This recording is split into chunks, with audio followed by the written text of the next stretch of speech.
બનાસકાંઠા પાલનપુર તાલુકા ભાજપ દ્વારા સોમનાથ સ્વાભિમાન પર્વ નિમિત્તે બાલારામ, હાથીદરા, બાજોઠિયા સહિતના શિવાલયોમાં અખંડ શિવધૂનનો પ્રારંભ કરાયો.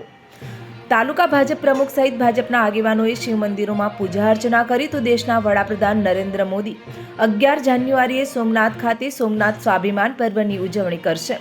પાલનપુર તાલુકાના દરેક ગામોમાં શિવ આરતી, ઓમકાર મંત્ર, શંખનાદ, યજ્ઞ, શિવ મંત્રના જાપ કરવા તાલુકા ભાજપ સંગઠને આહવાન કર્યું.